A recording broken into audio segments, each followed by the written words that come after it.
এটা আমার কয়েকদিন আগের ভিডিও। প্রতিদিন এডিটিং করা সম্ভব হয় না ব্যস্ততার কারণে। এডিট করার অভাবে কত ভিডিও জমা পড়ে রয়েছে।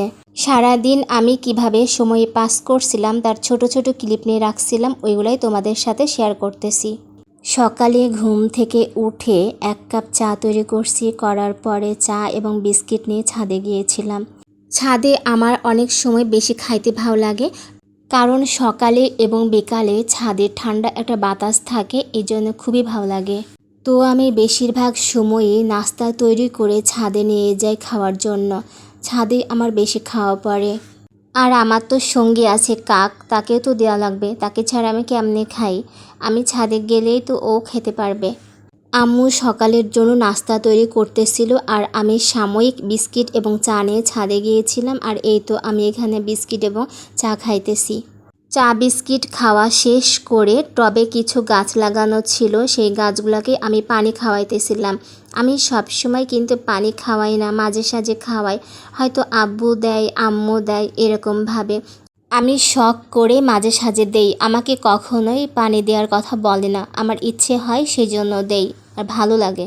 আমাদের বাসার সব কিছুই লোক দিয়ে করানো হয়। ছোটোখাটো কাজ, গাছ লাগানো, পানি দেওয়া, রুমে ফ্যান লাগানো, বিভিন্ন কাজ কাম সব কিছুই আমাদের লোক দিয়ে করানো হয়। মাঝে সাঝে আব্বু আম্মু এমনিই করে, আর আমি ঢং করে করি। তো আকাশে মেঘ হয়েছে, সেই জন্য আমি এভাবে দেখতেছিলাম।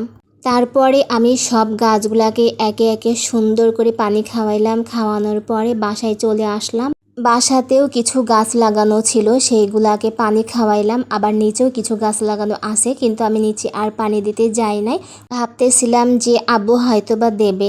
তো এইখানে একটা লেবু গাছ লাগানো আছে। আমি লেবু গাছটা খুব পছন্দ করি। মামাদের বাসায় কিছু লেবু গাছ লাগানো আছে, প্রচুর লেবু ধরে সারা বছর। তো আমি মামার কাছ থেকে এই লেবু গাছটা নিয়ে আসছিলাম।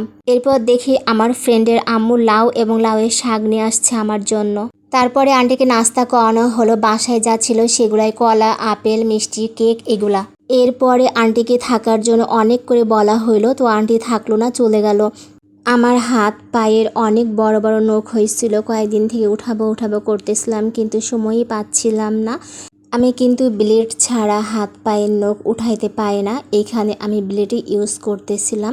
তো এইখানে আমি সুন্দরভাবে ব্লেড দিয়ে আমার হাতের এবং পায়ের নখগুলাকে পরিষ্কার করে ফেললাম। উঠানো শেষ করে আমি কিছুক্ষণ দাঁড়াইছিলাম, তারপরে গোসল দিছি, লাঞ্চ করছি। এরপরে আমার কাজিন বলতেছিল চল আমরা ঘুরে আসি। তো আমি ভাবতেছিলাম কোথায় ঘুরতে যাওয়া যায়। পরে ভাবলাম ফ্লাইওভারে ঘুরতে যাব। ঘুরতে যাওয়ার উদ্দেশ্যে আমি এবং আমার কাজিন রিকশায় উঠে পড়লাম। তারপরে এই তো চলে আসছি। ফ্লাইওভারে যাওয়ার পর কিছুক্ষণ ঘুরলাম ফিরলাম, সময় পাস করলাম, ভিডিও করলাম। আর এইখানে অনেকেই ঘুরতে আসে, আর অনেকেই ঘুরতে আসছিল।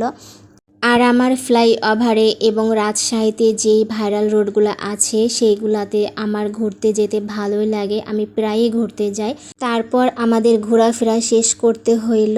দেখলাম সূর্য ডুবে যাচ্ছে, সন্ধ্যা হয়ে যাচ্ছে, তো আমরা ওইখান থেকে চলে আসলাম। সামনেই অনেক আইটেমের খাবার পাওয়া যায়, তো এইখান থেকে আমি চটপটি, পুরি এবং পেঁয়াজু নিচ্ছিলাম। আর এই পেঁয়াজুটা রাজশাহীতে একটা পাতা দিয়ে তৈরি করা হয়, পাতাটার নাম গন্ধভাদালি পাতা। এই পাতা দিয়ে তৈরি পেঁয়াজুটা রাজশাহীতে খুবই জনপ্রিয়, আর আমার তো খুবই ভালো লাগে।